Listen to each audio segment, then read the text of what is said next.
What's happening, Cardinal Nation? Welcome back to the CardinOLL podcast, a classroom podcast that has been designed to interview expert leaders and gain their insight, which will help take your leadership and your learning to the next level immediately. Let me start off with a great quote. Leadership is solving problems. The day soldiers stop bringing you the problems is the day you stop leading them. They have either lost confidence that you cannot help or concluded you do not care. Either case is a failure of leadership.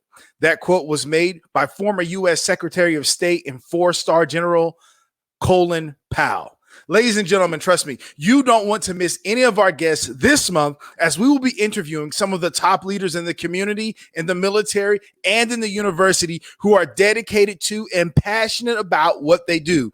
These amazing guests, right? They are doing a phenomenal work, whether it be in the community or on their job. They are leaders beyond extraordinaire. So be sure to listen to the CardinOLL podcast Military Appreciation Edition this month on Spotify, Apple Podcasts, Anchor, or Google Podcasts. And you know where you can catch us every Friday at 10 a.m. Eastern Standard Time. That's right, on our YouTube channel. I am Dr. C. Sean Owens, also known by my social media moniker at the Professor Owens, somewhere right below the screen you see. Let me go in and bring in my great co-host. He is the one, the only, he's the incomparable Dr. Andrew McCart. Dr. McCart, how you doing today? Well, I'm doing good as always. Glad to be here, Dr. Owens. Thank you. And we have got a high energy, highly motivated, highly accomplished guest today who's just got a lot to say already. I will ask a few introductory questions before the mic started recording, and we said, hold on, let's save some of this content for when the show starts. There's just a lot to talk about, and I think our guests are going to learn a lot, as well as I will too. So, yes, looking forward to it. Oh yeah, definitely. I'm excited. As you can tell, I'm cheesing already. If you're watching us on YouTube, it's just going to be a great interview today. But before we get into that, before we jump into today's classroom podcast, I want to let our listeners and viewers know this, right? If you know someone and you think you're ready, or you know somebody that thinks they're ready to lead with compassion and expertise, ready to save a little bit of time and some money, right? Then go ahead and enroll in U of L's Bachelor in Organizational Leadership and Learning. The degree's unique Prior Learning Assessment course, the PLA course, awards you tuition-free college credit for your work experience, and you can save up to $23,000. You can learn more about this value and other amazing benefits of the BSOLL degree program at uofl.me/BSOLL-podcast. Again, that's uofl.me/BSOLL-podcast. So you've kind of heard the incomparable one introduce a little bit about our guest, but let me go ahead and give him his formal introduction. Ladies and gentlemen, he is from the great state of Kentucky. He is currently the Regional Education Coordinator for the University of Charleston, all the way in West Virginia, and he works with the Kentucky Commission in Military Affairs. He received his PhD in Education Leadership. That's right, from us, from the University of Louisville. So that's right, Cardinal Nation, he's one of our own. And he is a former professor in the OLO program. So that's right. Again, he's twofold over one of our own. He's a retired military officer in the Air Force, which unfortunately I have to tell him he is allowed to have one mistake in life, and unfortunately he chose to make it by joining the Air Force. But that's okay. That's okay. He has over 35 years of service to the country. He's a man on a mission. He is in what he has told me he calls preferment. He is not in retirement, but I'll let him explain to you what preferment is. He's all about helping military personnel, past, present, and future. He's the one, he's the only, he's one of us. He's the venerable Dr. Dallas Kratzer. How are you doing today, Dr. Kratzer? I tell you what, how can I even live up to all the stuff you guys have already said? You know, I'm just a guy, and I love what I do, and I love where I get to interact. And so thank you. Thank you for those kind words. You are phenomenal. So let me see. Yes, go ahead. What you got? The highlight of my Air Force career was deploying with the Army in 2012 to Afghanistan for 9 months. I had to train with them for a year to understand this whole Army speak, but it was a great event. It was the Kentucky Army National Guard, Ag Development Team 5. And Colonel Bob Hader led that. Sergeant Major David Munden was our lead guy. And both of those guys allowed me to just hang out in their space. And it was great. It was a fantastic event. We had a wonderful team, a fantastic team. And it's just amazing things happened there. So thank you so much. You know what, Dr. Kratzer, we'll let it slide. We'll let it slide. We'll let that little mishap slide. We'll let that little mishap slide. So here on the Cardinal Call podcast, we like to jump in the pool, both feet in the deep end, right? So, Great. Kind of taking us all the way back to our military training. So let me start off with another great quote by Command Sergeant Major Scott Schroeder, who said that leadership is a responsibility to do more, not an excuse to do less. That being said, Dallas, how do you define leadership? That's a great quote. It really leads into the way I define leadership. And I go back to John Maxwell. All right. We've all heard this. We've all seen it. We really try to make leadership more than what it is. I like to boil it down. Leadership is about influence. You have to be able to influence the people around you to do the things that need to be done the way they need to be done. And that's a challenge. All right. We can't just give orders. We can't say, go do this. All right. That's management. Leadership says we have to do this. And then you partner with your team and you move out. You move out smartly. That's what I see as leadership and how we as individuals need to do this. And here's the thing. Okay. Now I know Warren Bennis has made a lot of money on books and stuff like that. And he talks about the difference between leaders and managers. And there are some that would say that it's much easier to be a leader than it is to be a manager. Okay. To be a manager than it is a leader. I say it's the other way around. I think it's really tough to be a manager because you've got to learn the 5 points of management and all this stuff. But leadership, it's just being there. All right. Everyone is a leader because someone is following you. Just make sure you're leading them the right way. Too many times we have bad leaders and people mimic that. It's being a good leader that's hard. Right. Because it's doing the right thing without anyone looking. So there you go. Yeah, I mean, I think. Listen, I love that, the fact that you broke that down a little bit more than just influence. I think that you hit the nail right on the head. I mean, we have a plethora of examples of bad leaders. People who are maybe doing the wrong thing and have a crowd to follow them. Right. But sometimes it's hard just to do the right thing. And I think that's one thing you mentioned, or one thing I took away. You says it's not just it is influence, but it's influencing to do things the right way, right? So it's more than just influence. I mean, because what was it? I think they said of all the statistical analysis said that the greatest leader in the 20th century was it Hitler, I believe, or whatever. And it was like how was that? What does that mean? Yes. I mean, I get it. He had a large following, but we all would say that was not positive leadership. They weren't doing the right thing. They weren't going in the right direction. And so, I agree with you. I think that it's that I like that extra step you took with John Maxwell. It is influence, but it's the next step of making sure that you're influencing people doing the right thing and that they're doing things you, I guess, request the right way. Dr. McCart, what you got? Well, thank you, Dr. Owens, and thank you, Dr. Kratzer. It's nice that we've all three have terminal degrees because we can refer to each other as doctor. When we've got a coach on here, we get mixed up. We start calling Coach Owens, Coach McCart. So I think we can stick with the moniker of doctor here. And hopefully, Dallas, by the time we get to the end, we'll know you well enough. So, well, I hope you will start calling me Dallas, because if not, we've got to do that MASH series, doctor.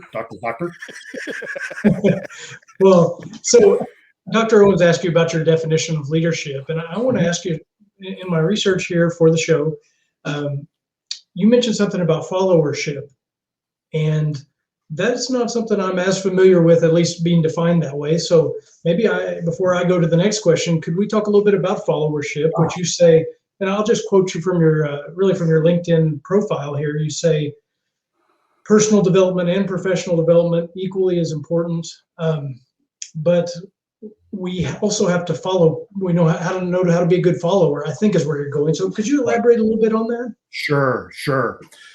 We have so many ways to teach leadership. Everyone talks about leadership, but I think we've missed it because we need to also teach followership. It might be one class, but we all start off as followers. You can't have a leader without followers. That's how you know you're a leader, is someone's following you. But we never teach followership. How many classes have you taken where someone says, okay, here's what a good follower is, and this is how you do this well, and this is why you buy into your leadership? Because as a follower, you're going to look at them and say, I trust you, you're approachable, you're someone that I think I would like to emulate, so that you mimic that. Well, that's what the core of leadership is understanding how to be a follower first. And when you can be an effective follower, then you can even be more effective as a leader. The leaders that we see that fail are the leaders who could not follow well. Well, that's a great point. And I think too, we, at least in education, I try to find ways to be a student and be sort of on the other side of the classroom and be a learner, or in martial arts, we say be a white belt again, learn that, go back to the beginning so that we can remember how to be a better teacher. And I think maybe that's similar to what you're saying. Yeah, it is. It's very much so, because one of the things, this is a personal part of my personal mission statement. And that is that we have to have positive regard for all people. So that is not original to me. That was actually put out by Carl Rogers way back in the day, that by having positive regard for all people, we can see worth and value in them. Well, the only way that you can do that is by not worrying about who you're trying to impress, but just be yourself and look for the value in others. And they'll see it in you, which is part of the whole followership thing. And if we have time, maybe we'll jump into my personal mission statement that I've had since 1994. So. Well, you may not be able to tell by looking at us, but Dr. Owens and I remember the 90s. We were there. And so we'd love to hear about that. Yeah. So, well, I was talking to a friend yesterday and saying that even Michael Jordan had a coach, right? So I think that ability to be a follower and put yourself on the kind of the other side of the table and the other shoes is valuable. So I'm with you there. And it's Ken Blanchard's situational leadership where I really learned that from, because we always focus on the top part of the model and see the little bell curve there and all this, but really along the bottom, it's the type of follower that you are, whether you're an enthusiastic beginner, a disillusioned learner, someone who's ready to do the peak performance. We need to understand that. And when I started learning that part of it, it really helped me to go, oh, wait, this follower thing, it's much more important. I need to spend time understanding that. And it helped me to become a better leader. No, that's great. And I know you had a chance to listen to our podcast with President Neeli Bendapudi. Right. And that's one of the things I took away from that interview, was she was saying being okay with admitting what she doesn't know and getting the right people in there. And I think hopefully that's the essence of what you're getting to, is followership. But well, Dr. Owens, we've got a strict script here, and I'm already deviating. I didn't even get to the second question. I went off on a tangent. No, we're good. We're good. Well, you mentioned a few great leaders that you look up to, Dallas. And who do you think best exemplifies your definition of leadership? Okay, so let me preface this by saying I am a person of faith, and I'm very committed to my faith. And in that faith, I have studied one particular follower who I want to emulate. I want to do exactly what I just said a follower should do, and that's Jesus Christ. Okay, let's think about this. You know, Dr. Owens, you talked about Hitler and the influence that he had. Okay, Jesus Christ, Jesus of Nazareth, has impacted the entire world for decades, centuries, on and on and on. What a leader with 12 men that he started with. Okay. Mm-hmm. It wasn't just 12 men. He had a small circle of people around him, men and women, who were leaders in what were going on at that time. And he's had the greatest influence across the country. But here's the thing. You have to become a student of the leader to be able to best understand where they're going. Too many times we have a situation where we meet somebody who's really impressive, and then we watch them from a distance and we want to emulate that, but we don't get close and personal with that being a student of. For example, I think Dr. Covey, 7 Habits of Highly Effective People, fantastic. Changed my world in the 90s, changed the way I looked at life. He helped guide me in a direction. And I saw him one time there in Dayton, Ohio, speaking, but I didn't know him well because I didn't study his life. I didn't study who he was and what he was doing in the direction he went in. That's Mhm. the difference. That was an experience, one time isolated incident that had impact. I read his book. It was great. He made lots of money. And on the other side, I have a personal daily walk that keeps me focused and centered Right. on that. That's where I come from. So, not trying to over spiritualize this, but he's my greatest influence as a leader.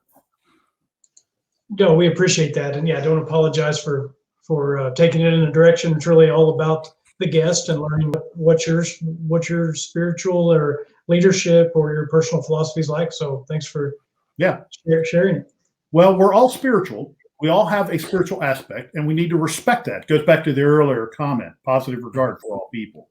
And if you spend any time with me, you'll get to know that. But it's not something I have to announce with a loudspeaker, because once you get to know me, I live those values. And you'll say, okay, you're different. Why?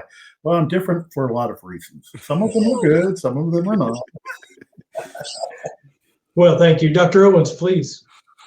Yeah, so Dallas, tell us a little bit about your leadership journey. When did you know, before the titles, before the preferment, before maybe even before fatherhood and before schooling, like when did you know that I'm a leader and there's something, as you just said, there's something different about me? So could you tell us a little bit about your leadership journey? Sure. So I've not always been a leader type A personality. I'm actually a very type B personality, kind of laid back, easygoing, and all this stuff. But the moment that first kid came along, I went, oh my, I've got to do things differently. This being, I've got to lead him. I've got to help him. Dallas the fourth. And man, it rocked my world. And it put me on this adventure of trying to figure out, what does leadership mean? Okay. I've seen a lot of different people raise kids in a lot of different ways. And I started down that path, and man, it was work. But the worst thing that was the greatest thing was when that second one came along. The first one, he was easy. He'd follow me everywhere. But that number 2 kid, man, he would just wear me out. And today, we will celebrate his graduation, and he will get his doctoral degree next Friday. And I'm proud of both of my boys. One is a lawyer. The other is got a doctorate in ministry. So I have my sinister and my minister,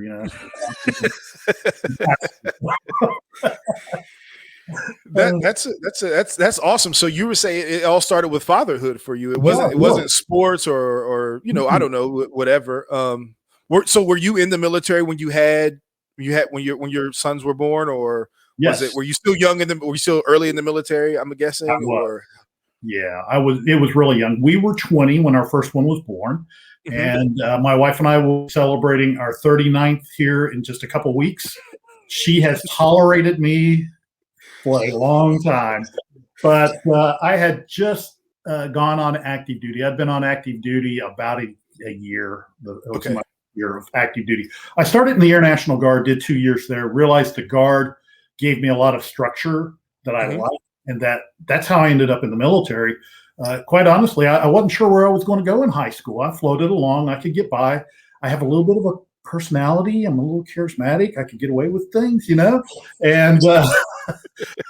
played in my strong suit. But when I got in the military, it gave me structure that I did not have. Something that a lot of folks find interesting about me is I come from a welfare situation. My mom was a single parent. My parents divorced early. We were on food stamps. We did not have a lot. My mom did not complete high school. My dad did. But when I was in my senior year, I wasn't sure where I was going to go or what I was going to do. And a buddy of mine invited me to go to talk to the Guard. I didn't even know what that meant. And next thing I know, I'm raising my hand. I'm getting sworn in. And it gave me a great direction. I appreciate that you guys are doing Military Month, and both of you have that background. And it is a great opportunity for young folks to develop who they are. And the military didn't take me and make me into something I wasn't.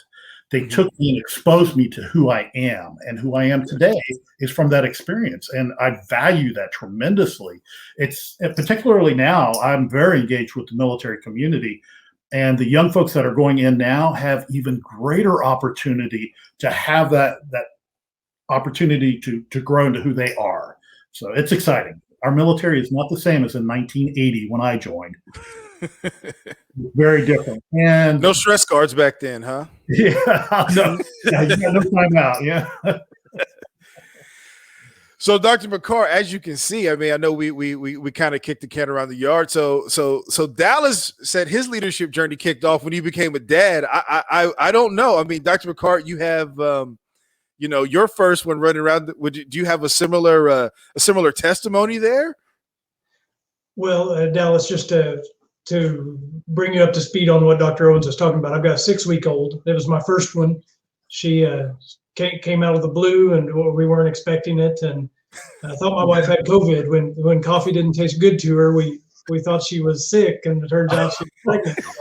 That's the funny story that goes along with that. But yeah, there's something to that when you see those hungry eyes looking up at you. At least for me, it's a primal thing of I've always like to work and do different things, but I mean, I'm thinking decades into the future like I never had before about what can I do to set her up for what she needs there. So I think fatherhood will do it if nothing else has. My friend Alan teases me. I said, hey, you've got a church you've been trying to get me to go to for a long time. Maybe this would be a good time. He's like, oh, now's a good time. I'm with you. I was right there.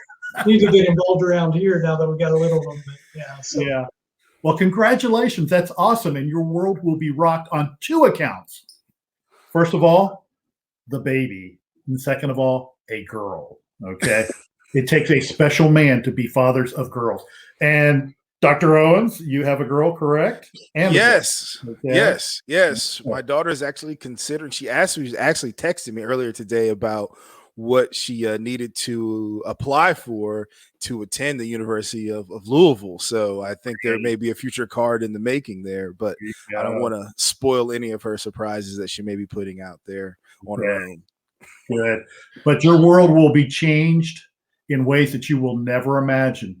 And then once you feel like you have some control on that, grandkids come along.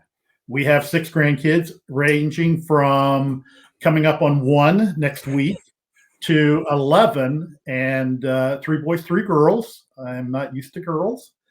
I'll be getting used to it. We had 2 boys, but it's more fun. Man, it's better than retirement, having grandkids, because you get tired of them, you send them home. You call parents, hey, come get them, you're done. But you have to keep your own children and raise them up, and life will be good. I'm a very blessed man in that I have a full quiver, and wow, it's awesome. Life's great.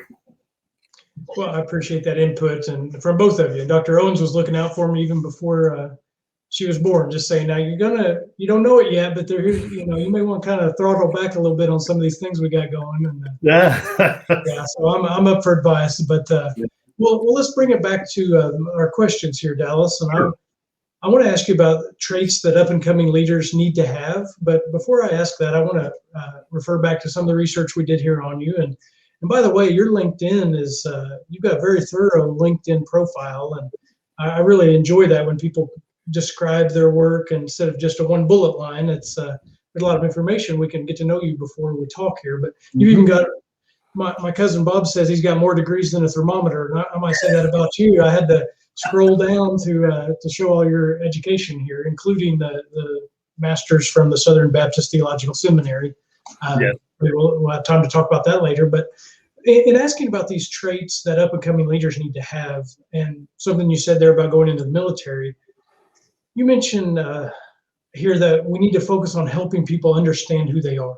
And you just mentioned that as well. And I heard it described one time as they asked Michelangelo, who sculpted David, and he said, all I did was, and I always heard that it was 2 blocks of, like a block of marble that had been discarded a couple of times, and they used the good parts of it, and this sculptor used the good parts of it, and then Michelangelo got a hold of it, this flawed piece of marble, and he said, well, I didn't all I had to do was chip away what was not David. It was there all along. I just had to get to what was not, get to the essence of what it was. And that's what I thought of when you start talking about that, and when I read this on your profile. But can you tell us a little bit about that trait of learning who you are and that self-awareness that we've heard other guests talk about? We know is so important, but we'd like to hear your take on it. Okay, I have a great take on that because it's something I've been practicing for years.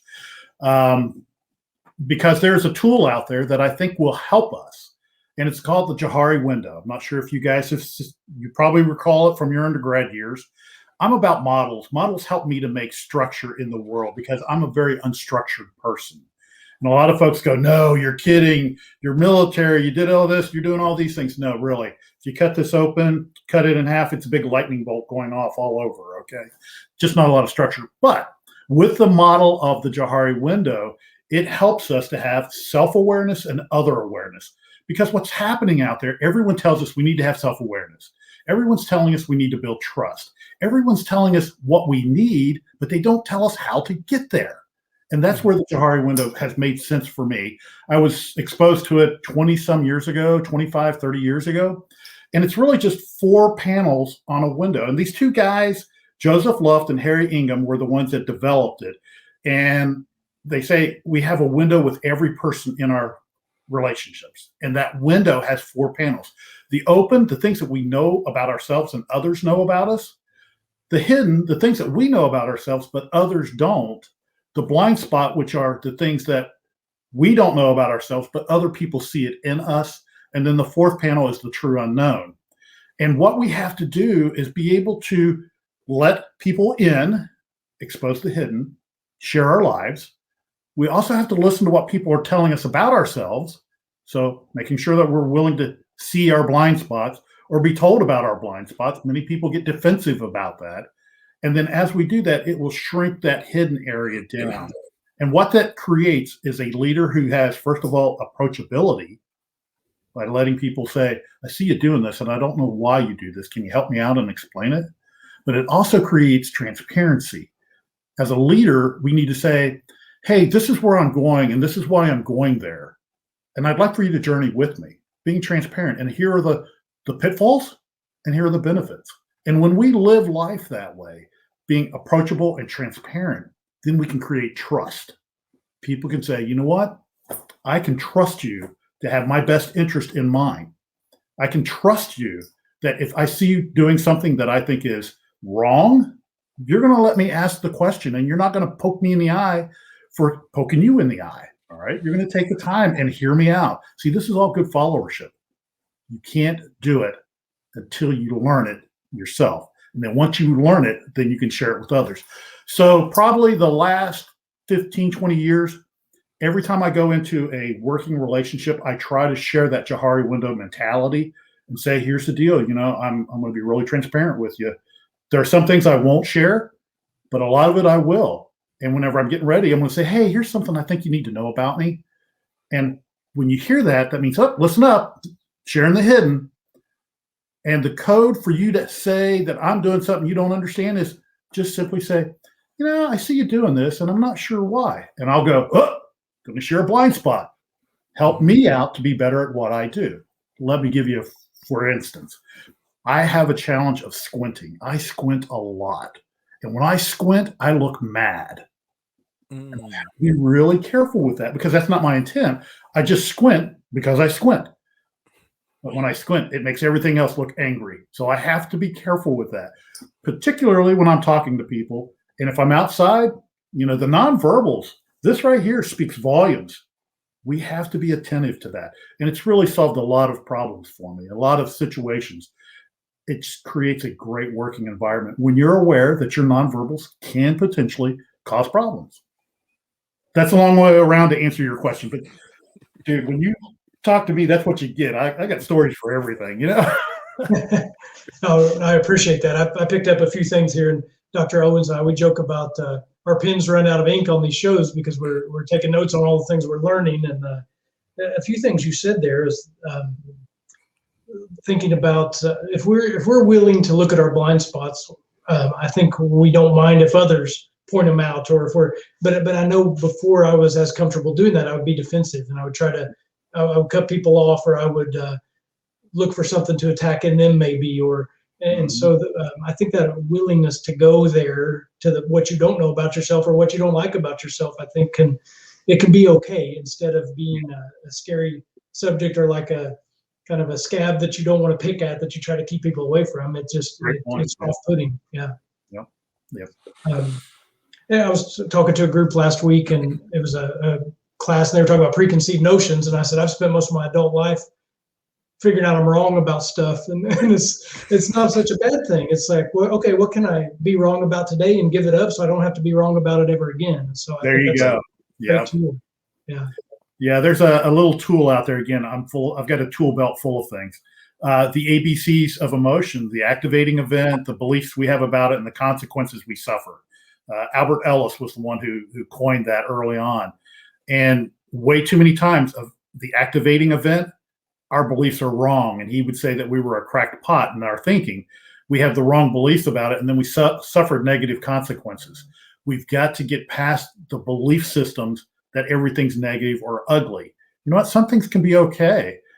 And we need to think that. We don't know. It's sort of like Schrodinger's cat. If you've watched Big Bang Theory, they talk about Schrodinger's cat. And in that discussion, the cat is both dead and alive because it's in a box. And until you open the box, you don't know. Well, that's the whole thing. The activating event, we don't know until we get there. So let's just have a neutral view. And it keeps us from doing a lot of mental gymnastics and Jedi mind tricks on ourselves that we need to be careful of. Yeah, that stuff's exhausting. Yeah, it takes up so much energy, really. So, well, Dr. Owens, please, I'll turn it over to you for the next question. Oh, yeah, no problem. So, we want to segue a little bit away from leadership a little bit and just talk a little bit about learning before we dive into the military aspect of things. But you've been you're in preferment. I told you, obviously I don't know. Well, you didn't really explain that to our audience, but if you want to take 30 seconds, you want to explain what preferment is over retirement? Okay. So I was on a cruise back before COVID hit last year and was talking with some folks, and it's not original to me. Nothing is really original. There's nothing new. And one of the people at our table, she said, I told her I was retired, but I'm doing all this work. She goes, my friend calls it preferment. I'm like, preferment? She goes, yeah, she does what she prefers to do now. She doesn't have to do what she's told to do. I'm like, well, I like that. And that's where I am. I'm in preferment. I have people that I work with and some for, but the majority is I get to do what I want. And it's giving back. That's what I like to do. Yeah. And so now that we know that you're in preferment, thank you for explaining that, by the way, to our audience, because maybe someone's out there contemplating preferment. There you go. How do you think, in watching how things have evolved, and we kind of dated some things back to the 80s and 90s, but how do you think learning has changed or is changing in the world today?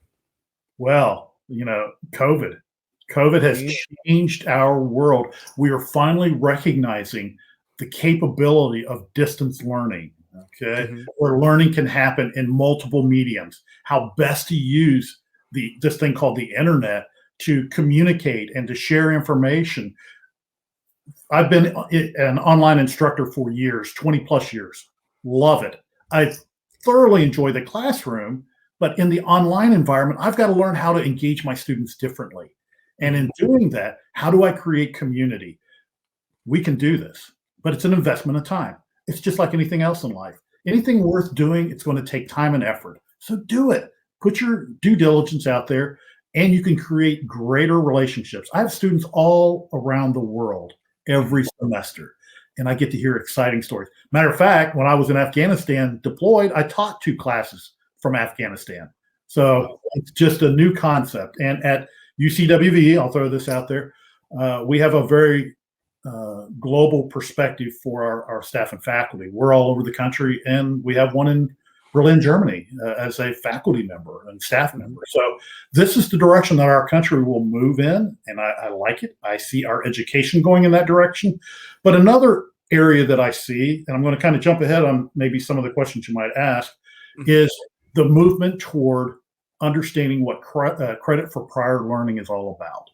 We need to recognize the great skills and work that people come to higher education with from the workplace, recognizing that, and then awarding that credit that has already been earned in the workplace, not given at the institution, but recognized at the institution.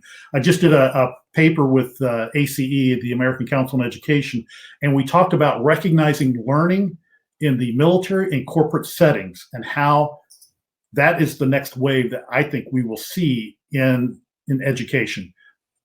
Understanding how to take things like project management, professional development courses, add to them and bundle them together with other training to say, you know what, you have college level learning here, and we can recognize that and bring it in. The OLL program has been doing that for years. So here's a pitch for OLL, all right?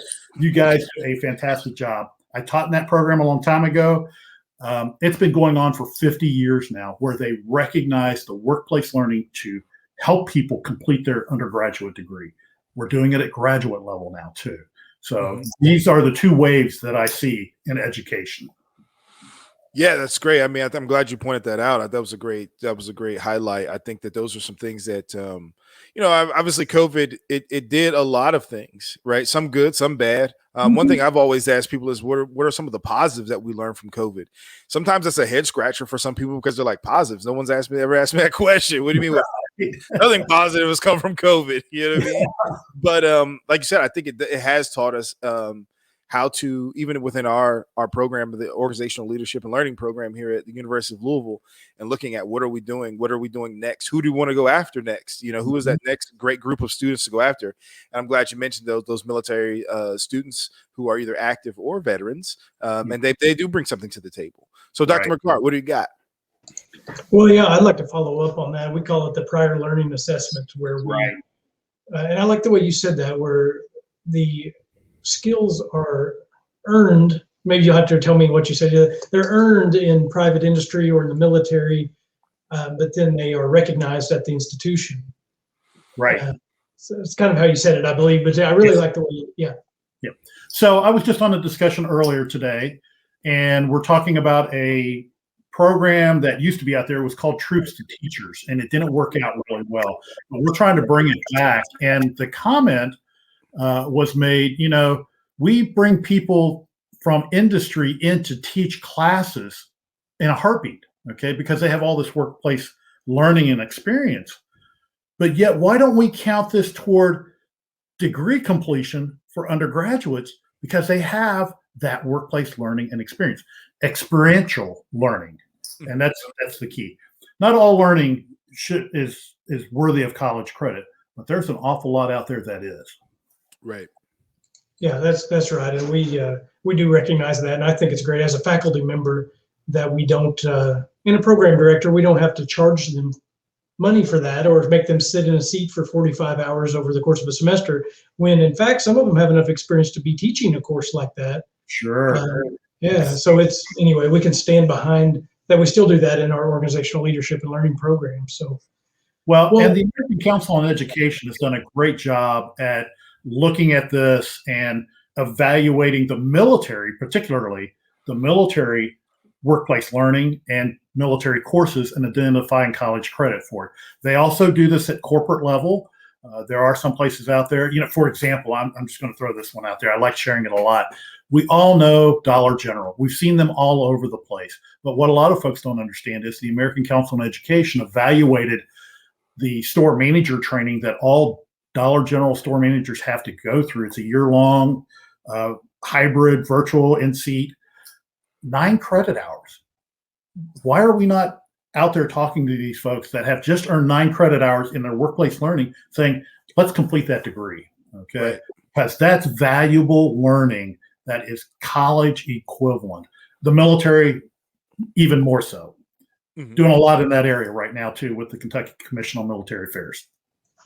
Well, absolutely, yeah, and we use our we base a lot of our prior learning assessment credits on the ACE database, because they're out there doing it on a nationwide basis, and we don't have to reinvent how much is a PMP certification worth or a green belt in Six Sigma from ASQ. We can follow that database. So, and Jeff Sun, who I know Dr. Jeff Sun here at our institution, is doing a lot with that and helping create those pathways between industry and higher education. And so, yeah, we agree with you here that that's probably more of the future, to have that connection. Mhm. And yeah, I may get into it a little bit later, but I'm looking at a paper this morning on kind of some fraud issues around higher education, and that some institutions are taking this money, but then graduating people who are woefully unprepared to, and just in Right. basic arithmetic and basic English, to go out into the workforce. And we've got to do better as a science, and we do better at the University of Louisville. But Mhm. it's a real issue, and it's a real thing that's just wasted potential in the economy. So anyway, I better climb down from my soapbox, and I forgot we've got a show going on here, Dr. Owens. I'm sorry. Yeah. I'm about to jump up on that box with you, you know? I thought Dallas was going to be the talker here. Maybe I need to get out of the house more with this newborn, Dr. Owens. I'm sorry. Well, No. question.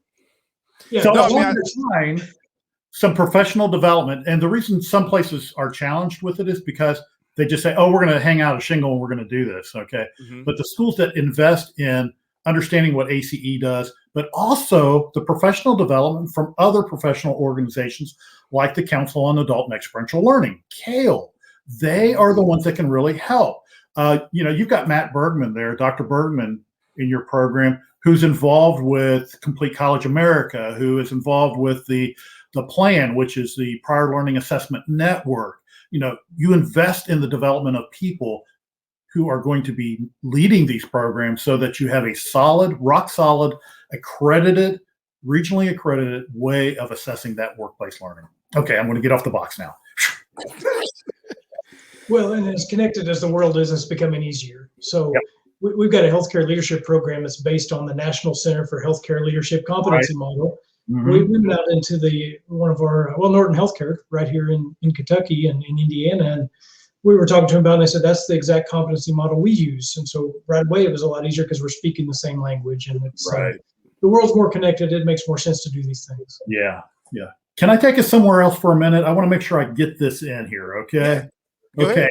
ahead. Since we're talking about ACE and what they do and they evaluate military workplace learning, we then need to help employers understand how this works too, Mhm. because we can help people get degrees, but they have to have degrees that are usable in the workplace.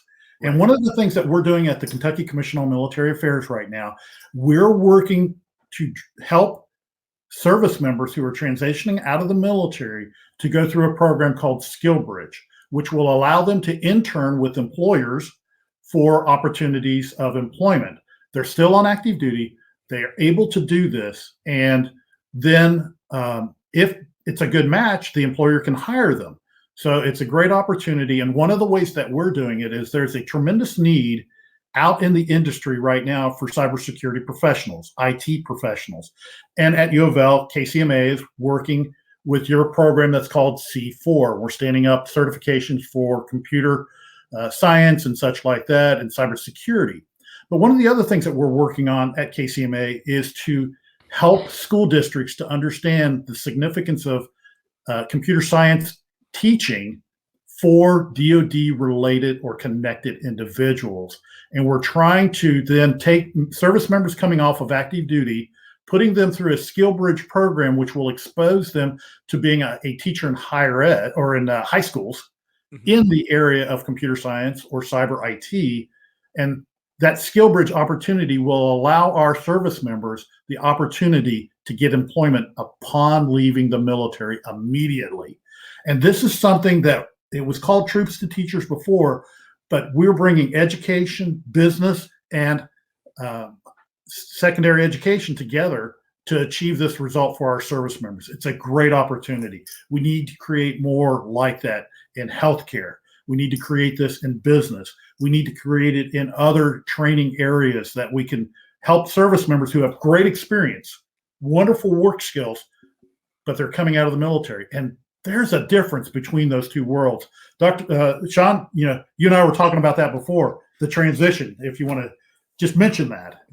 Yeah, I mean, we use in the military the saying or the quote all the time. You never rise to the level of your expectations. You always fall to the level of your training, right? That's it's what you practice every day. That's why you go to the field. That's why you fire your weapon. That's why you get up and do PT, because at some point all of it's going to be called upon. And it's like we say in sports too, right? You just don't turn the switch on. You just, LeBron James cannot just go on the court and just fire off and just be LeBron James if he doesn't practice that each and every day.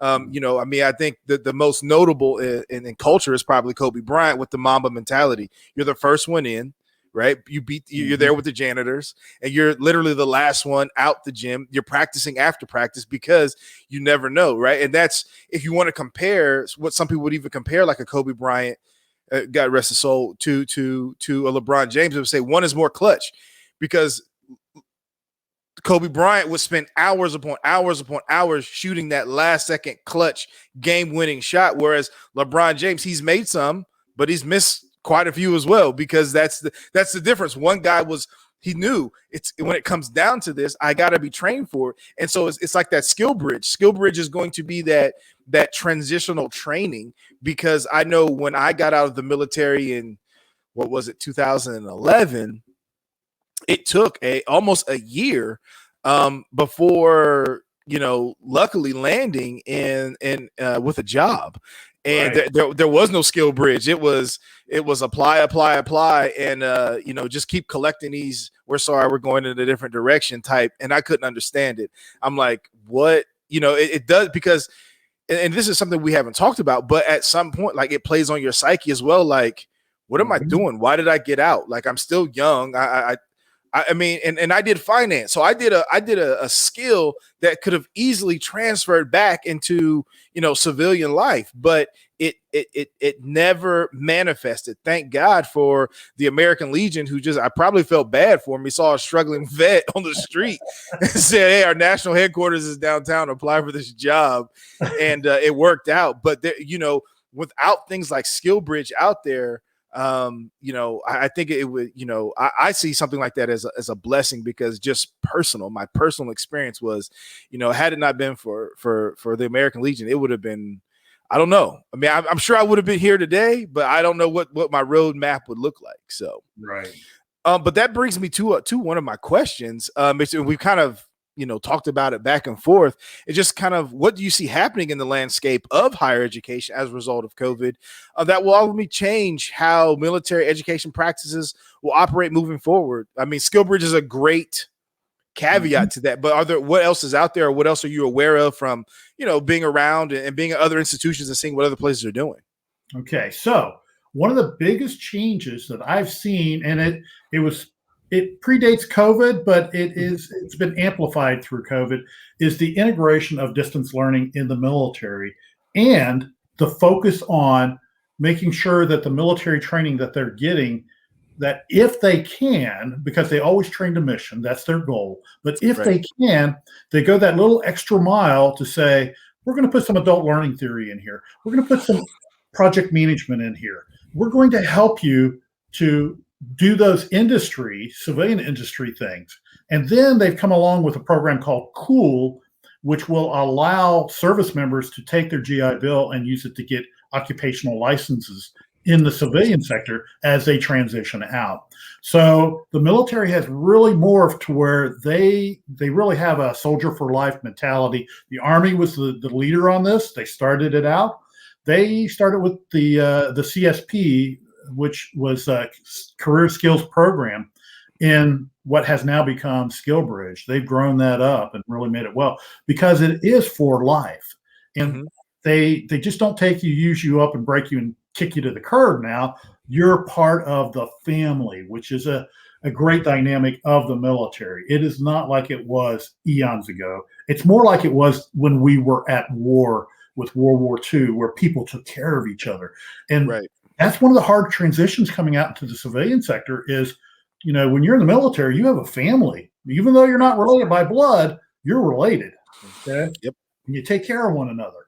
You come out into the civilian sector, it's like, I don't know who you are. You don't have a uniform on that tells me what level you are in this organization. I don't know if you're the window washer or if you're the CEO. So that transition's tough, and we want to help make that articulation when they come across. But the military's done a great job at becoming more corporate centered in some of the things they're doing, particularly in the level of education and the qualifications they want them to get. Yeah, that's good. I mean, that's great to hear. I mean, like I said, I've been so busy focused on, my next transition of becoming a great college professor that I haven't forgot about. But I do talk to some of my friends and some of some of my older colleagues that were in the military. Their children are retiring or whatever the case may be. My bosses, and they're just like, it's still that there's sometimes, and sometimes I think it's location, but I'm glad that I have now an access to a Dr. Dallas out there that can say, hey, listen, maybe you want to try relocating to the great state of Kentucky, right? We have the Steel Bridge opportunity. That's right. Dr. McCart. Yep, go ahead. Well, I'm just going to make one more comment about the education side. So one of the things I talked with some recruiters, I've got some great recruiter friends. If you talk to a student about going into the military, before it was, for your country, blah, blah, blah. That's wonderful stuff. Patriotism is fantastic. But we need to engage the parents differently. And what I've talked to them about is show them what the ACE recommendation is for a IT person. They get 15 hours, 17 hours of college level learning that will be accepted by college XYZ in their first year. So really, you're not sending your kids off to the military. You're sending them off to serve our country and to get educated, and you don't have to pay for it, except through taxes, of course. So, Andrew, you were going to say something. I'm sorry I jumped in there. I get passionate about this. No, this is a great topic, and I'm glad to hear it because and I didn't serve. My family did. Both my grandfathers, my father were in the Army. But I think it's real easy for people to say support our troops and to cheer for them during a sporting event in the first 5 minutes or so. But who's really there to provide these real kind of skills when they need it in terms of the skill bridge? And there's a real problem with military veterans who've served and making that transition. We hear about the suicide rates, and I mean, those are some real issues out there.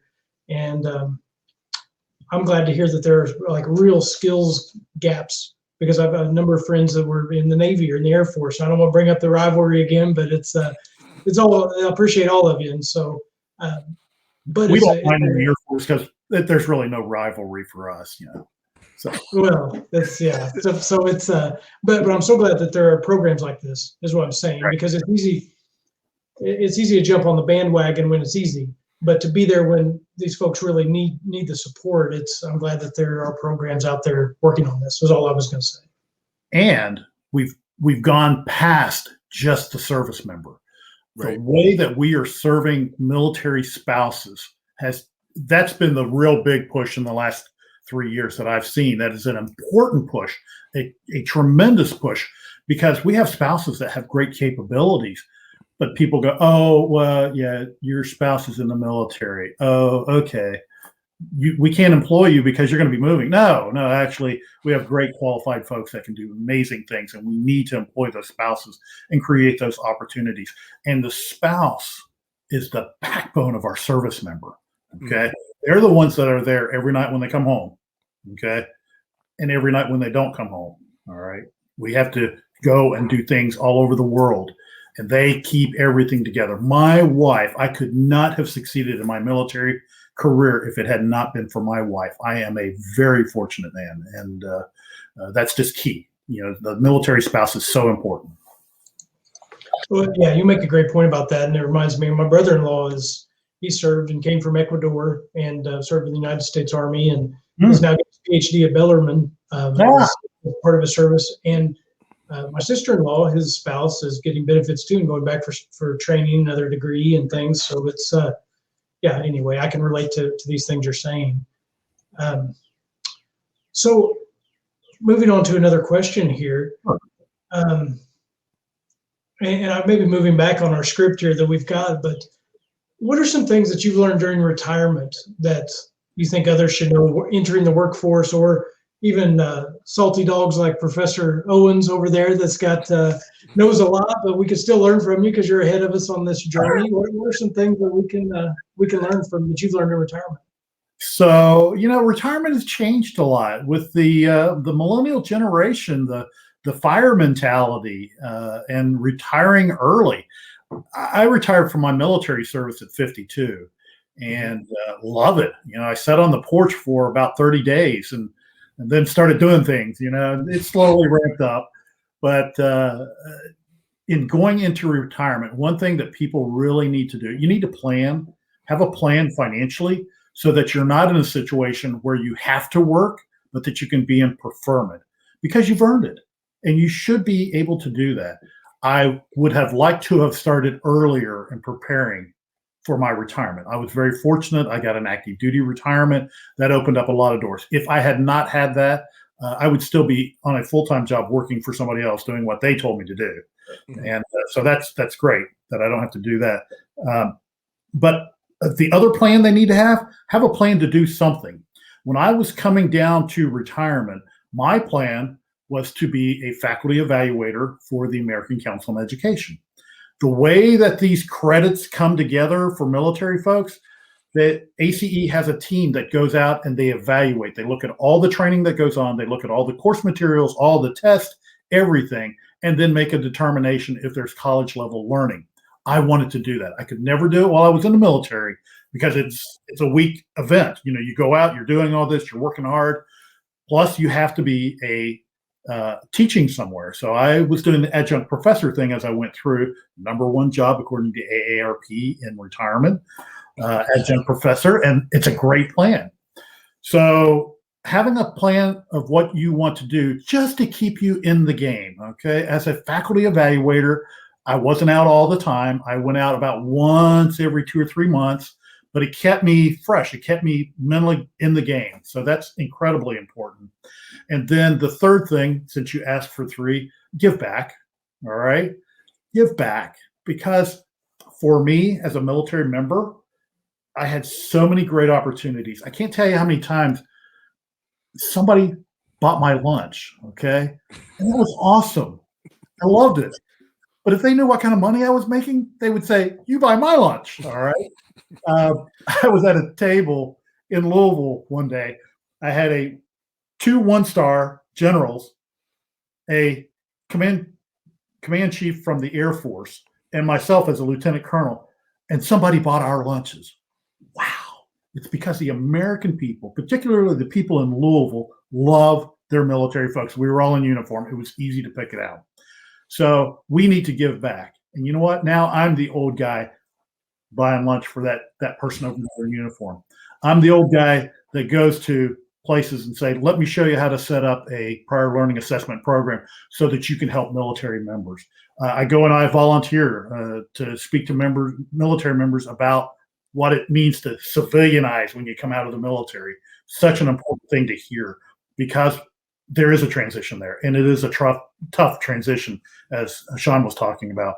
And the more we can do to help them, the better. But find where you want to serve, and then go and give your time and your effort in that particular area. Mine just happens to be in education. I'm passionate about helping people complete their degree. And the reason why goes back to that whole thing.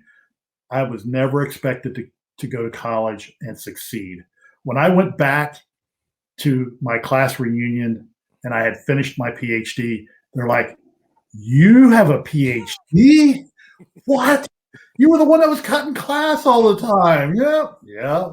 But I drank the education Kool-Aid, and it just opened up the world for me. So yeah, that's why I'm passionate about education. Well, I think you make a great point there about retirement and the transition. I think, and men seem to be worse about this than women, on speaking in generalities, but that we identify so much with our work, right? That when we're no longer executive vice president or et cetera, we don't know who we are. We don't know what to get up in the morning for when we don't have that role. So I think that having a plan to transition into that, even if it's volunteering my mom volunteered at our local library in my hometown when she retired as a second grade teacher. Yep. And she just 2 days a week for a couple hours a day and really made a nice transition into retirement versus, I talk about my dad sometimes, he retired. Well, then he became like Magic Johnson. He kept coming out of retirement to do different things because he would, maybe get a little restless there. But anyway, it's I think that's important too, and also to find the things inside so that people can take your title away, or your job can change, or you can move, or what, but you're still okay because you identify with something bigger than just that. So, Right. yeah. Well, Dr. Owens, I'd like to. I don't know if we're ready to move into the rapid fire and the fun stuff, but that's my favorite part of the show. But I'll hand it to you for whatever you want to do next. Yeah, I'm just going to ask Dallas one question, then we'll jump right into rapid fire. But the last question I want to just ask you is, what is the best advice? I don't like using the word advice. I use wise counsel. So what is the best wise counsel you've ever gotten that you wouldn't mind passing on to someone who's out there listening, who may be a military member or not? Okay. Well, it goes right in with what Andrew was talking about and who we are. We get so much out of our military service. We get so much out of our workplace on who we are, and that is not the direction to go. The best advice I can give you is that family you have needs to be your number one priority. That was the advice that was given to me. I was a young airman. I was putting in a lot of hours. I was working really hard to do a good job. And one of the more senior ranking, he was a tech sergeant. He came up to me, he said, "Hey, you got a young kid at home. You need to go home. You need to spend time with that family, because when this military is not there, that family will be, unless you spend too much time in here, and then you won't have that family." Great advice. I mean, I cannot tell you how many times I have looked back over my career and gone, I'm glad I remembered that, or my goodness, I need to remember this, because we all can get sucked into the machine at different times and then put too much time into doing the things that are important, but not the most important. Okay. Mm-hmm. And that most important part. Okay. I'm going to share something here. Right there. Okay. That's what's important, because there are a bunch of pictures around the rest of this room because of that picture right there. Okay. Right. And family is important. And hear me say this. Okay. Family are the people in your life who are the most important to you. They don't have to be blood relatives. Okay. They have to be people that are significant to you. That's family. I got a bunch of those. Gotcha. All right, here you go. All right, well, here we go. This is what it's all about. This is what it comes down to. We probably need to come up with some theme music, Dr. McCart, when we go into rapid fire. We need some theme music for this to really liven this thing up. Ominous music, like it's a big, Exactly. That Who Wants to Be a Millionaire make you think type music. Okay, so we like to have a little fun with our guests. We have 5 questions. We'll call it rapid fire, just really quick answers. First thing that comes to your mind type things. Some can be funny, some can be serious. Just whatever comes to mind. First thing that comes to your head, okay? Rapid fire, first question. Here we go. Dallas, if you could pick one word to describe your life so far, what would it be and why? An adventure. It's been an absolute adventure. I have gone where I never thought I would go. And wow, it's been exciting. That's all I can say. My wife says she needs no more adventure than me, because I'm constantly doing and going somewhere different. And the military allowed me to do that. It created that adventure, and it's been a great journey. I love that answer. Rapid fire round 2. What are 3 non-negotiable characteristics that anyone on your team or part of your tribe has to have? Openness. I have to be able to trust them. Mm-hmm.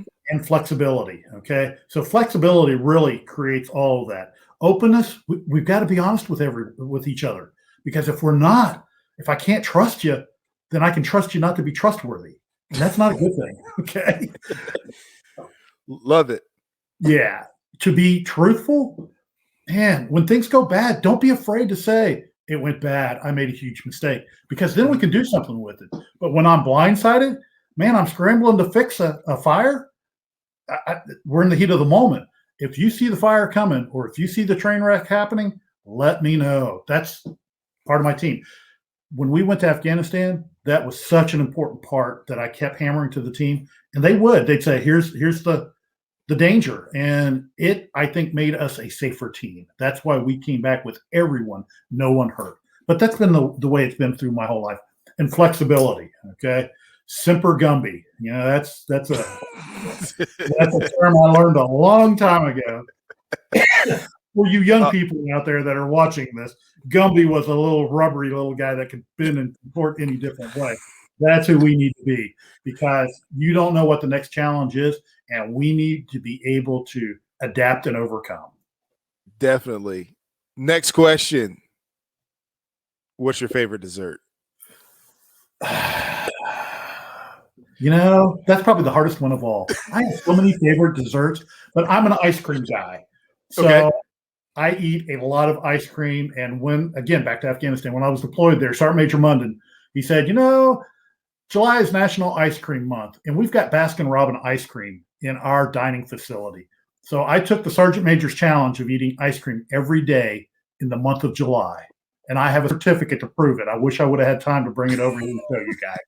But yeah. Ice cream. I love it. Next question. Go ahead. What? Okay, next question. Butter pecan, or there's a place in Ohio, United Dairy Farmers, that has an eggnog shake every year at Christmas, and it is a family event to go get a 32-ounce eggnog shake. Whew, the hair on the back of my neck standing up thinking about it right now. I love it. I love it. Eggnog shake, butter pecan. Oh. Nice. So, rapid fire number 4. If you weren't working with military persons, active or vets, right, what would you be doing as a career? Being a grandpa. Because Okay. I love hanging out with my grandkids, and I've got more of them, and I can travel and do more of that. But, you know, really, I enjoy teaching so much. And vets are involved in that. Military people are involved in that because, you know, we have life experiences that we need to share with others. Okay. Gotcha. Mm-hmm. No problem. Last question, round 5 question. Woo. I hope you're ready. Okay. Hope you're ready. There you go. Take a deep breath. If you could sit with your 13-year-old self, what would you tell him? That's pretty personal. Don't take yourself so seriously. Okay. Okay. There's going to be a lot of things that happen that you'll have no control over. Be okay with it. All right. Just be okay. You know, we all have moments in life that are challenging. I used to be a control freak and thought I could control everything. And you know what? I can't. All right. This is where my faith comes in. Mm-hmm. And just be okay with it. It'll be okay. It doesn't have to be perfect. It doesn't have to be awesome. And it won't be totally awful. It'll be okay. Life's a journey. Walk slowly. Do I have 2 minutes that I can share my mission? Sure, go ahead. Yeah. All right. So this is my personal mission statement. I wrote this back in 94 because I just finished the Covey 7 Habits of Highly Effective People. And in my personal mission statement is to see how my actions affect those around me, to be purposeful, to look for opportunities to learn and grow, to be available to the people who are most important to me, and to be mindful that I'm not, nor do I want to be, in control of everything that goes on in life. Life is a journey. Walk slowly. And if you put that all together, to see, to be purposeful, to be available and mindful, it's spam. Spam is magic meat in a can. Nobody really knows what it is, but it works out pretty good. And that's me, okay? I'm a conglomerate of a lot of different things, and it all has worked out well. So there you go. Life is a journey. Walk slowly. So let me ask you this question before we get out of here. Okay. What made you come up with that personal mission statement? I like spam. Well, all right. Yeah, it's more than just that. So as I was struggling through my control issues and then learning the 7 habits, it made me think about those things that I need to see how the things I do impact people around me, Jahari Window. To be purposeful, to look for opportunities to learn and grow. I would invest my time in learning things that weren't important, okay, that weren't useful to know. Now I needed to be more focused. All right. So that's why it was purposeful. There had to be a reason why I was learning something. Sometimes it was for something down the road, but I needed to know. I had just finished my bachelor's degree. To be available to the people that are most important. One of the things I learned out of Covey was, you know, put the newspaper down, look at the person who's talking to you, listen to them, And when somebody calls me, my sister-in-law got on to me about this the other day. Somebody called me and they said, "Hey, do you have time to talk?" I'm like, "Of course I have time to talk. I wouldn't have answered the phone if I didn't have time to talk. But if I don't have the time to talk, I won't answer the phone. It will go to voicemail and I'll call you as soon as I can." I can't tell you how many times I've called them and I'm like, "Hey, what's going on?" "I don't have time to talk." Well, then why'd you answer the phone? Okay. Let me go to voicemail. It's okay. Right. And then, the last thing, mindful that I'm not in control. That again goes back to my faith, and God is in control of everything that goes on around me. And as a favorite son, I have to understand that things that come in that look horrible and terrible will be okay. Things that look great and awesome will be okay. All right. Just walk slowly, because when I run, I stumble. Right. And I fall. But when I walk slowly, I can see those obstacles, those dangers, and those challenges, and I can go around them and not get tripped up by them. So there you go. I love it. That is phenomenal. I wrote it down in '94 and still have the piece of paper. Really? Yeah. Okay. And you follow and that's it. And like you said, that's your personal mission statement. That's what you. I follow it all the time. My wife and people who have been around me any length of time have heard it. As a matter of fact, I was taking, Andrew, you mentioned I've got a couple degrees. I went to a military course that was a strategist course.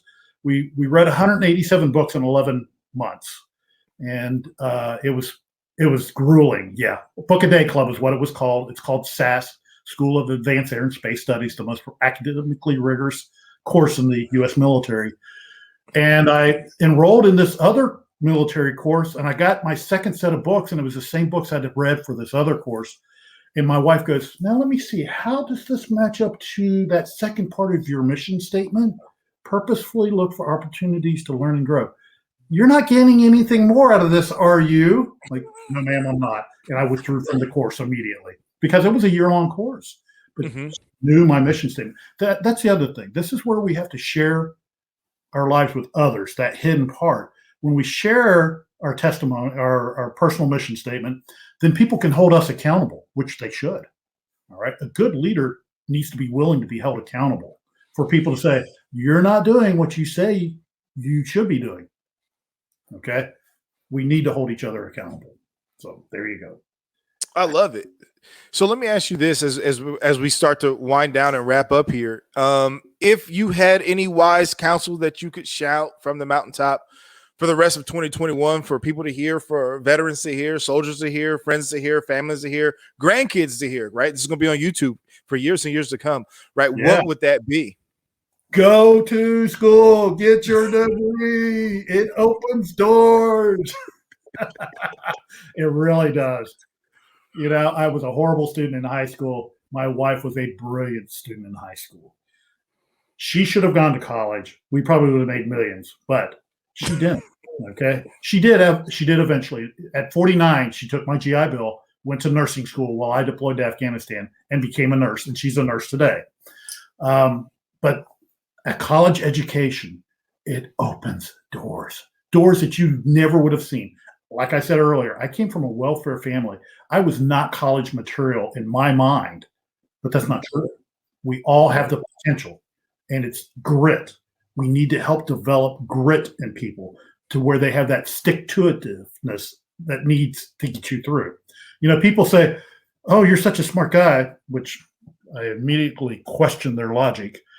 And because you have a PhD, I'm like, no, I stayed in there long enough. I stuck to it, because that is the big challenge. There are a lot of folks that are ABD, all but dissertation, because they weren't willing to jump that last hurdle. They jumped all the other hurdles. There's the last one. And they're like, "No, I can't write my dissertation." Look, if I can write one, you can write one too. Now, is college for everyone? No, it's not. But lifelong learning is something we need to embrace, because it will help us throughout life. So that would be the other thing I would shout. Lifelong learning, learn what it is and do it. Dr. McCart, anything before we let Dr. Kratzer get out of here? Well, I like that when someone has a personal mission statement and they've got it right there, because you can compare it to how your day went, or how's your week going. Well, it's on purpose, or a little bit off course this week. But there's a saying that no wind blows in favor of a ship without destination. Mhm. And so if you don't know where you're going, if it doesn't matter to you where you end up, well, yeah, then anywhere will take you there, I guess, or nowhere will take you there. And so it's, having that mission, that's something I need to, now that I'm a dad, I could dust off my mission statement. And I don't know if I've done it since I've been a husband. So I need to get some more ink for this pen and get back to work, Mr. Dallas. Yeah. Okay. I'll check back with you in a couple months. So come back and talk to us. I feel like we've got a few more hours of work to talk about here. So that'll be my homework for next time. Yeah. Definitely. Well, Dallas, thank you for coming on the CardinOLL podcast. We appreciate learning all the things about leadership, the things about learning personal mission statements, militaries, veteran affairs, everything, man. I can't say thank you enough for taking time out of your busy schedule, because clearly you are in preferment, and I thank you that you preferred to come on the CardinOLL podcast. Well, thank you guys for the opportunity, and this is important to me, and I am so grateful to what U of L has done for me and the education that I've gotten through there and the opportunities. And I am grateful that you guys have stepped up to the plate to do something like this, because people need to hear the stories. And when they hear the stories, it changes lives. So thank you guys. Thank you for having me on. I'm a little long-winded, but cut some of it out or whatever. No, we're going to let it all go. Well, thank you. Thank you. All right. Take care. Dr. McCart, what do you got?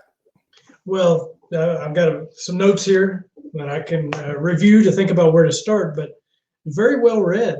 I knew he was well read before he told me he read a book a day for a year-long training. That is, you and I like books. We like to absorb knowledge, but I haven't kept that pace in my life before. Maybe we'll do that. I will pass. So I will let you. I will just follow you and sign off whatever book. I mean, I'm gonna be honest with you. My book every 10 days. It is rigorous. To miss a day or fall behind a day and then try to catch up reading 40 or 50 pages on top of life, on top of parenting. Like I've done it a couple times this year, and it is really kicked my behind. So I can only imagine going a book a day. You can't afford to fall behind. You can't really afford to miss a day, because and like I said, the 10 days is rigorous for me. So I can only imagine what a book a day would be. That's right. Well, and we could tell Dallas was a really well read before we even got to that part of the interview, because he's mentioned in the greats. He's mentioned Ken Blanchard, Stephen Covey, and on and on. There were several in there.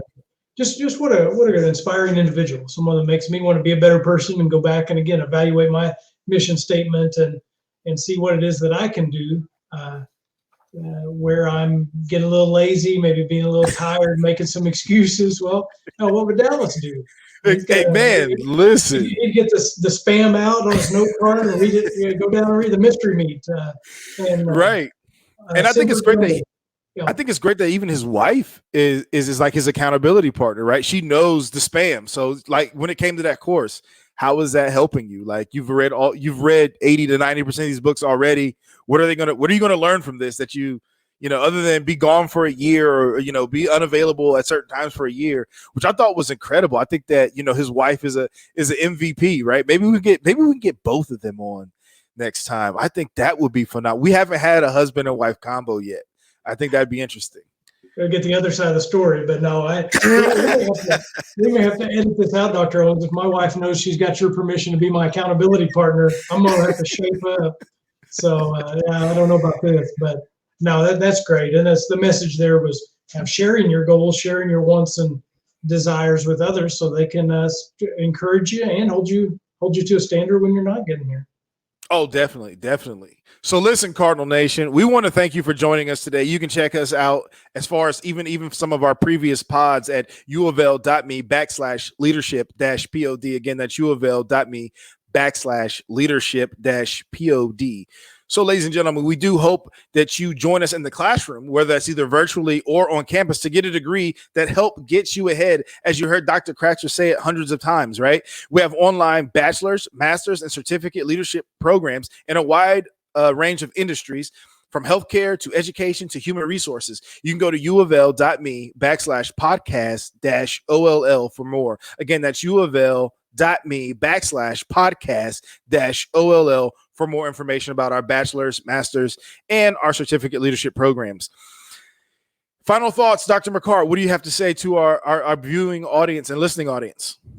Well, being flexible, semper gumby is what he said, which I never heard that. And I saw you gave a big belly laugh as well, because that was a good one. Always be flexible. And, I study nature, as you know, and kind of look out. I got a tree out my window here, and we just had a huge storm roll through, and the limbs and the trees that are flexible and that can move in the storms of life, just like people are the ones that are going to last. But we start to get fixed in our ways and try to control things, which is another thing Dallas said. We get brittle, we get fragile, we don't adapt, and a storm comes through and knocks you down in the street and blows you across the road. So I think that idea of being flexible and learning how to do that. So, and you said, one of my biggest gems from this was something you said that I've heard before, but a great reminder that we don't rise to the level of our expectations, but we fall to the level of our training.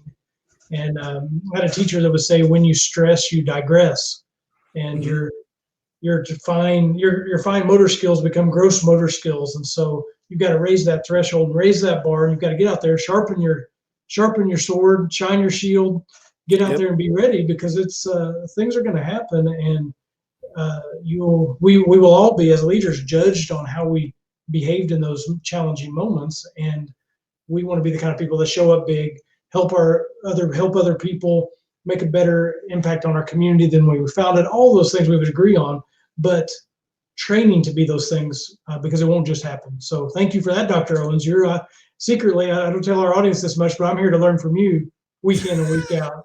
And you delivered this week for sure. Oh, listen, Dallas sold so many gold nuggets that, I definitely want to bring him back on just to talk something, even if it's outside of military stuff. I think it's just be great just to hear just some other things. But ladies and gentlemen, like we say around here, and you hear me say often, as it's always time for me to sign off, to which I got this quote from Dr. McCart, by the way: you can count the number of seeds in an apple, but you can't count the number of apples in a seed. When you teach, you never know how many lives you can influence. So Cardinal Nation, keep leading, keep learning, and keep influencing. We hope to see you soon, but until then, don't forget to like, subscribe, or download so that you're always caught up on all the information connected to the Cardinal Call podcast, as well as to the OLO program here at the wonderful University of Louisville. So until then, take care and stay safe.